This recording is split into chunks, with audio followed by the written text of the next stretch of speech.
Shiromani committee ਪ੍ਰਧਾਨ advocate Harjinder Singh Dhami ਦੇ ਯਤਨਾਂ ਸਦਕਾ ਤਖਤ ਸ੍ਰੀ ਕੇਸਗੜ੍ਹ ਸਾਹਿਬ ਅਤੇ ਸ੍ਰੀ ਅਕਾਲ ਤਖਤ ਸਾਹਿਬ ਦੇ ਕਾਰਜਕਾਰੀ ਜਥੇਦਾਰ ਗਿਆਨੀ ਕੁਲਦੀਪ ਸਿੰਘ ਅੜਗੱਜ ਸੰਬੰਧੀ ਚੱਲ ਰਹੇ ਵਿਵਾਦ ਦਾ ਹੱਲ ਹੋ ਗਿਆ ਹੈ। ਨਿਹੰਗ ਸਿੰਘ ਦਲਾਂ, ਸੰਪਰਦਾਵਾਂ ਅਤੇ ਹੋਰਨਾਂ ਸਿੱਖ ਜਥੇਬੰਦੀਆਂ ਵੱਲੋਂ ਗਿਆਨੀ ਕੁਲਦੀਪ ਸਿੰਘ ਅੜਗੱਜ ਦੀ ਬਤੌਰ ਜਥੇਦਾਰ ਨਿਯੁਕਤੀ ਦਾ ਵਿਰੋਧ ਕੀਤਾ ਜਾ ਰਿਹਾ ਸੀ, ਪਰ ਹੁਣ ਜਥੇਬੰਦੀਆਂ ਵੱਲੋਂ ਭਰੋਸੇਯੋਗਤਾ ਦਰਸਾਈ ਗਈ ਹੈ ਅਤੇ 25 ਅਕਤੂਬਰ ਨੂੰ ਸਵੇਰੇ 10 ਵਜੇ ਸਮਾਗਮ ਦੌਰਾਨ ਵਿਸ਼ੇਸ਼ ਸਨਮਾਨ ਕੀਤਾ ਜਾਵੇਗਾ। ਜਥੇਦਾਰ ਕੁਲਦੀਪ ਸਿੰਘ ਅੜਗੱਜ ਦੀ ਦਸਤਾਰਬੰਦੀ ਦਾ ਵਿਸ਼ੇਸ਼ ਸਮਾਗਮ 25 ਅਕਤੂਬਰ ਨੂੰ ਤਖਤ ਸ੍ਰੀ ਕੇਸਗੜ੍ਹ ਸਾਹਿਬ ਸ੍ਰੀ ਅਨੰਦਪੁਰ ਸਾਹਿਬ ਰੋਪੜ ਵਿਖੇ ਸਵੇਰੇ 10 ਵਜੇ ਆਯੋਜਿਤ ਕੀਤਾ ਜਾਵੇਗਾ। ਇਸ ਤੋਂ ਪਹਿਲਾਂ 10 ਮਾਰਚ ਨੂੰ ਸ਼੍ਰੋਮਣੀ ਗੁਰਦੁਆਰਾ ਪ੍ਰਬੰਧਕ ਕਮੇਟੀ ਵੱਲੋਂ ਗਿਆਨੀ ਕੁਲਦੀਪ ਸਿੰਘ ਅੜਗੱਜ ਦੀ ਦਸਤਾਰਬੰਦੀ ਕੀਤੀ ਗਈ ਸੀ, ਪਰ ਨਿਹੰਗ ਸਿੰਘ ਜਥੇਬੰਦੀਆਂ ਅਤੇ ਹੋਰ ਸਿੱਖ ਸੰਪਰਦਾਵਾਂ ਤੋਂ ਉਸ ਨੂੰ ਪੂਰੀ ਸਵੀਕਾਰਤਾ ਨਹੀਂ ਮਿਲ ਸਕੀ ਸੀ। ਹੁਣ ਸ਼੍ਰੋਮਣੀ ਕਮੇਟੀ ਨੇ ਨਵਾਂ ਸਮਾਗਮ ਰੱਖ ਕੇ ਇੱਕ ਪੱਤਰ ਜਾਰੀ ਕੀਤਾ ਹੈ। ਇਸ ਪੱਤਰ ਵਿੱਚ ਸਕੱਤਰ ਪ੍ਰਤਾਪ ਸਿੰਘ ਨੇ ਬੇਨਤੀ ਕੀਤੀ ਹੈ ਕਿ ਸ੍ਰੀ ਗੁਰੂ ਤੇਗ ਬਹਾਦਰ ਸਾਹਿਬ ਜੀ ਦੀ ਸ਼ਹੀਦੀ ਸਾਕੇ ਦੀ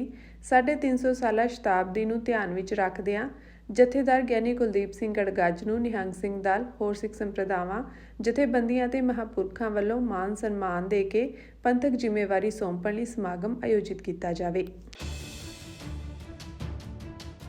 ਸ਼੍ਰੋਮਣੀ ਕਮੇਟੀ ਪ੍ਰਧਾਨ ਐਡਵੋਕੇਟ ਹਰਜਿੰਦਰ ਸਿੰਘ ਧਾਮੀ ਦੇ ਯਤਨਾਂ ਸਦਕਾ ਤਖਤ ਸ੍ਰੀ ਕੇਸਗੜ੍ਹ ਸਾਹਿਬ ਅਤੇ ਸ੍ਰੀ ਅਕਾਲ ਤਖਤ ਸਾਹਿਬ ਦੇ ਕਾਰਜਕਾਰੀ ਜਥੇਦਾਰ ਗਿਆਨੀ ਕੁਲਦੀਪ ਸਿੰਘ ਅੜਗੱਜ ਸੰਬੰਧੀ ਚੱਲ ਰਹੇ ਵਿਵਾਦ ਦਾ ਹੱਲ ਹੋ ਗਿਆ ਹੈ। ਨਿਹੰਗ ਸਿੰਘ ਦਲਾਂ, ਸੰਪਰਦਾਵਾਂ ਅਤੇ ਹੋਰਨਾਂ ਸਿੱਖ ਜਥੇਬੰਦੀਆਂ ਵੱਲੋਂ ਗਿਆਨੀ ਕੁਲਦੀਪ ਸਿੰਘ ਅੜਗੱਜ ਦੀ ਬਤੌਰ ਜਥੇਦਾਰ ਨਿਯੁਕਤੀ ਦਾ ਵਿਰੋਧ ਕੀਤਾ ਜਾ ਰਿਹਾ ਸੀ, ਪਰ ਹੁਣ ਜਥੇਬੰਦੀਆਂ ਵੱਲੋਂ ਭਰੋਸੇਯੋਗਤਾ ਦਰਸਾਈ ਗਈ ਹੈ ਅਤੇ 25 ਅਕਤੂਬਰ ਨੂੰ ਸਵੇਰੇ 10 ਵਜੇ ਸਮਾਗਮ ਦੌਰਾਨ ਵਿਸ਼ੇਸ਼ ਸਨਮਾਨ ਕੀਤਾ ਜਾਵੇਗਾ। ਜਥੇਦਾਰ ਕੁਲਦੀਪ ਸਿੰਘ ਅੜਗੱਜ ਦੀ ਦਸਤਾਰਬੰਦੀ ਦਾ ਵਿਸ਼ੇਸ਼ ਸਮਾਗਮ 25 ਅਕਤੂਬਰ ਨੂੰ ਤਖਤ ਸ੍ਰੀ ਕੇਸਗੜ੍ਹ ਸਾਹਿਬ ਸ੍ਰੀ ਅਨੰਦਪੁਰ ਸਾਹਿਬ ਰੋਪੜ ਵਿਖੇ ਸਵੇਰੇ 10 ਵਜੇ ਆਯੋਜਿਤ ਕੀਤਾ ਜਾਵੇਗਾ। ਇਸ ਤੋਂ ਪਹਿਲਾਂ 10 ਮਾਰਚ ਨੂੰ ਸ਼੍ਰੋਮਣੀ ਗੁਰਦੁਆਰਾ ਪ੍ਰਬੰਧਕ ਕਮੇਟੀ ਵੱਲੋਂ ਗਿਆਨੀ ਕੁਲਦੀਪ ਸਿੰਘ ਅੜਗੱਜ ਦੀ ਦਸਤਾਰਬੰਦੀ ਕੀਤੀ ਗਈ ਸੀ, ਪਰ ਨਿਹੰਗ ਸਿੰਘ ਜਥੇਬੰਦੀਆਂ ਅਤੇ ਹੋਰ ਸਿੱਖ ਸੰਪਰਦਾਵਾਂ ਤੋਂ ਉਸ ਨੂੰ ਪੂਰੀ ਸਵੀਕਾਰਤਾ ਨਹੀਂ ਮਿਲ ਸਕੀ ਸੀ। ਹੁਣ ਸ਼੍ਰੋਮਣੀ ਕਮੇਟੀ ਨੇ ਨਵਾਂ ਸਮਾਗਮ ਰੱਖ ਕੇ ਇੱਕ ਪੱਤਰ ਜਾਰੀ ਕੀਤਾ ਹੈ। ਇਸ ਪੱਤਰ ਵਿੱਚ ਸਕੱਤਰ ਪ੍ਰਤਾਪ ਸਿੰਘ ਨੇ ਬੇਨਤੀ ਕੀਤੀ ਹੈ ਕਿ ਸ੍ਰੀ ਗੁਰੂ ਤੇਗ ਬਹਾਦਰ ਸਾਹਿਬ ਜੀ ਦੀ ਸ਼ਹੀਦੀ ਸਾਕੇ ਦੀ